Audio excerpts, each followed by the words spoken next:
గరీబులను ఆగం చేసుడు తప్ప వేరే అది ఏం బాగలేదన్న.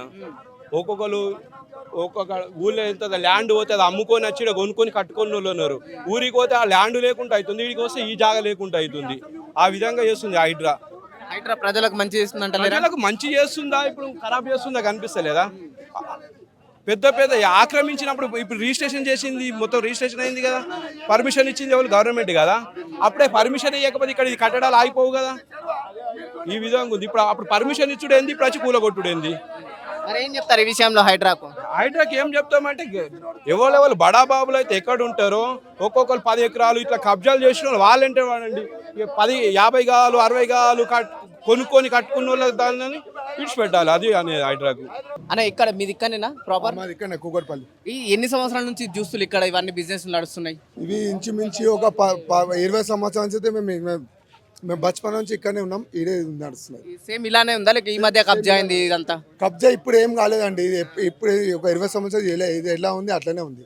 అంటే ప్రభుత్వం ఏం చెప్తుందంటే ఈ 7 ఎకరాలు కబ్జా చేసింది కాబట్టి దాంట్లో అక్రమ కట్టడాలు అన్ని కూల్పేస్తామని ప్రభుత్వం చెప్పుకొస్తుంది కదా. అవండి ఇప్పుడు 7 ఎకరాలు ఎంత ఉంది ఏం కదా వాళ్ళకి తెలియదా? ప్రభుత్వానికి ఇంతకుముందు పర్మిషన్ ఇచ్చింది, ఇవన్నీ ఇల్లులు ఇచ్చింది ప్రభుత్వం తెలియదా ప్రభుత్వానికి? ప్రభుత్వం ఇప్పుడు కొత్తగా వచ్చిందా? ప్రభుత్వం ఆనాడు నుంచి ఉంది కదా, ప్రభుత్వాలు ఆ నుంచి వచ్చింది కదా. ఇవాళ మీరు ప్రభుత్వంలోకి వచ్చి ప్రజలకు ఇబ్బంది పెట్టడం తప్పు కదా. అంటే హైడ్రా అసలు కారణం ఏంటి అనుకుంటున్నారు మరి కూల్చివేతలు? హైడ్రా అసలు కారణం మాకేం తెలుసు అండి, మేము పబ్లిక్ మాకేం తెలుసు హైడ్రా అసలు కారణం ఏంది అంటే పబ్లిక్కి ఇల్లు ఉంటే గుల్లగొట్టుడనా? హైడ్రా ఉంచి వాళ్ళు చట్టాలు పెట్టిరేమో, అది మాకు తెలియదు కదా. వాళ్ళు పెట్టిన చట్టం మాకేం తెలుసు పబ్లిక్కి? అది షెర్వా, అది కుంటనా, ఇది ఇల్లా, ఇది బంగ్లానా అని చెప్పండి. నోటీస్ ఏమి ఇవ్వలేదు అసలు? నోటీస్ ఏమి ఇవ్వలేరు, నోటీస్ గిట్ట ఏమి ఇవ్వలేరు, నోటీసులు ఏమీ లేరు. ఈ హైడ్రా అనేది మాకే తెలియదు. మా ఇల్లు కూలగొట్టేదాకా మాకే తెలియదు. ఇప్పుడు ఏం చేయాలి? ఇప్పుడు మా ఇల్లే కూలిపోయింది, ఇప్పుడు ఏడు ఉండాలి? ఇప్పుడు మీ ఇంట్లో ఉండాలా? మీ ఇంట్లో ఉండాలా? ఇప్పుడు రేవంత్ రెడ్డి గారు ఇంట్లో ఉండాలా? అందుకనా ఆయనకు మేము సీఎం చేసింది? అందుకనా మేము ఓట్లేసింది? అందుకనా రేవంత్ రెడ్డి కానీ కాంగ్రెస్ ప్రభుత్వం ఏం చెప్తుందంటే రేవంత్ అనే సీఎం అన్నకే తప్పుతలేదు, మీకేంటి మీరు కబ్జా చేసుకుంటారు? సీఎం అన్న అంటే ఆయనకి ఎడన మూలకు ఉంటుంది అన్న, మాకేడు ఉంటుంది పబ్లిక్కి? మాకేడా చూపెట్టుండి మళ్ళా సీఎంలో పిఎంలోకి ఎడన ఉంటుంది, ఇంత కొంత ఇల్లానే ఉంటుంది. పబ్లిక్ ఉంటుందా? పబ్లిక్ ఏంటి మళ్ళా? ఎందుకు టచ్ చేస్తలేరంటారు మరి? ఇంకా అన్న తిరుపతి రెడ్డి ఎవరో మాకే తెలియదు. సీఎం అన్నకంటే తిరుపతి రెడ్డి ఎవరో మాకే తెలియదు. మాకు తెలిసింది ఒక సీఎం రేవంత్ రెడ్డి, ఆయన మాకు సీఎం అని, తెలంగాణ సీఎం అని. ఇంకా ఇదేనా ప్రజలకు చేస్తాడని చెప్పండి? ప్రజాపాలన ఇట్లానా? పబ్లిక్ కూలగొట్టడు, ఇల్లు కూలగొట్టడు, పబ్లిక్ నివసించే జాగా కూలగొట్టడు, ఇదేనా చెప్పండి? ఏమన్నారు? రంగనాథ్ గారు ఏమన్నారు? కట్టిన దాంట్లోకి ఏమన్నామన్నారు. ఇప్పుడు కట్టిందే కదా కూలగొట్టిర్రి. కొత్తగా కడుతున్నారు అంటే మీరు దానికి కూలగొట్టిర్రి, దానికి అబ్జర్వ్ చేసేస్తే పబ్లిక్. అంటే అక్రమ కట్టడాలను కూల్చేస్తే ప్రజలకు స్వచ్ఛమైన నీరు, స్వచ్ఛమైన గాలి అందిస్తామంటుంది కదా. అవన్నీ అక్రమ కట్టడాలు ఏడున్నాయి చెప్పండి? ఇది అక్రమ కట్టమా? నాతో మాట్లాడుతున్నా ఇది చూపండి, ఇది అక్రమ కట్టమా? చూడండి, ఇది అక్రమ కట్టడమా? కాదు కదా, తప్పు.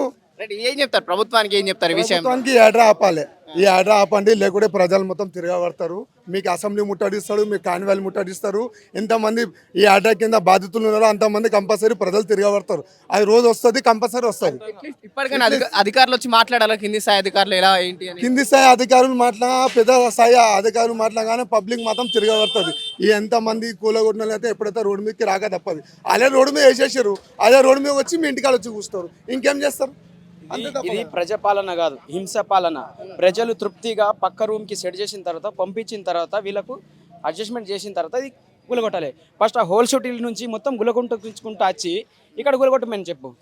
హోల్ సిటీ లేదు, ఏం లేదు, హైడ్రా అని మొత్తం ఆగమాగం చేస్తున్నాడు. ఇది ప్రజాపాలన, హింసాపాలన. ఎంతమంది ఏడుస్తున్నారు ఇక్కడ, ఎంతమంది చచ్చిపోతున్నారు ఇక్కడ అని సీఎం వచ్చి చూస్తున్నాడు. ఇక్కడ ఇప్పుడు సీఎంకి వెళ్ళగొట్టేస్తానికి ఇల్లు ఏడన పోయి పండుకుంటాడు, బందోబస్తు పెడతారు. మరి ఇక్కడ ప్రజలు ఏం చేయాలి? మేము కూడా బతకడానికి వచ్చిన వాళ్ళమే. మీరు ఎన్ని సంవత్సరాల నుంచి ఇక్కడ? 15 సంవత్సరాల నుంచి ఉంటున్నాం ఈ ఏరియాలో. అప్పటి నుంచి ఇలానే ఉందా లేక ఈ మధ్య ఏమన్నా అయింది ఇవన్నీ? అప్పటి నుంచి ఏ గవర్నమెంట్ ఉంది? గవర్నమెంట్ వస్తూనే ఉంటాయి, పోతూనే ఉంటాయి. గరిబోడు ఎప్పుడు మారుతాడు గరిబోడు. ఇలాంటి బిల్డింగ్ కట్టుకుంటారు, గులి కొట్టేస్తారు, మాలంటలు వచ్చి షెడ్ వేసుకొని బతుకుతారు. చెరువులో బతకనియరు, బయట బతకనియరు, ఏడ బతకనియరు. ఇది ప్రజాపాలన, హింసాపాలన అంటారు దీనికి. ప్రజాపాలన అన్నారు. రేవంత్ రెడ్డి కానీ ప్రభుత్వం ఏం చెప్తుందంటే చెరువులను కబ్జా చేసి అక్రమ కట్టడాలు కట్టిన వాళ్ళే ఊలు చేస్తున్నామని ఒకవైపు చెప్తుంది కదా. అవునండి, ప్రజాపాలన ఓకే, కబ్జా చెరువులో కట్టుకున్నారు, మీరు ఏం చేయాలి? ఇది హైడ్రో లాగా మీకు చెరువు వస్తుంది కదా, చెరువుకు మీకు కొన్ని రోజులు టైం ఇవ్వండి. వేరే షెడ్ షిఫ్ట్ చేయండి, ప్రజలను పంపించండి. నోటీస్ ఇస్తున్నాం అంటుంది కదా. నోటీస్ అంటే ఇప్పుడు తక్షణం ఇల్లు కట్టడానికి 6 సంవత్సరాలు పడుతుంది. నువ్వు అప్పుడే గోడ పెంచలేవు కదా, నువ్వు పెద్ద పెద్ద పార్లమెంట్ కట్టుకున్నావు, అప్పుడే కట్టినావా? 24 అంతస్తులు కడతావు, 10 అంతస్తులు కడతావు, అప్పుడే కట్టేస్తావా? పుట్టంగానే పెద్ద కాము కదా, టైం ఇవ్వు భయ్, టైం ఇచ్చినాక కట్టుకో. ప్రజాపాలన కదా, హింసాపాలన ఇది. ఫస్ట్ అక్కడ హోల్ సిటీ మొత్తం ఎంత 24 అంతస్తుల బిల్డింగ్ ఏవే ఉన్నాయో అవన్నీ గులగొట్టిన తర్వాత చిన్న పేద ప్రజలను మొత్తం షిఫ్ట్ చేసిన తర్వాత అప్పుడు నువ్వు గులగొట్టు. ప్రభుత్వానికి హైడ్రా విషయాలు ఏం చెప్తారు? హైడ్రా విషయానికి ప్రభుత్వము చేసే హైడ్రా మంచి పనియా కాదని గవర్నమెంట్కే తెలుసు.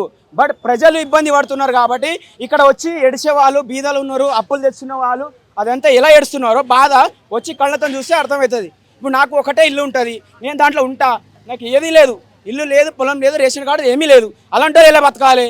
నువ్వు ఇల్లు చూపెడు భయ్, డబుల్ బెడ్రూమ్ మంచు అక్కడ షిఫ్ట్ చేయి. ఏం లేదు, హైడ్రా అని తీసేస్తే అందరికి ఆగమై రోడ్డు మీద పడిపోవాలి. ఇక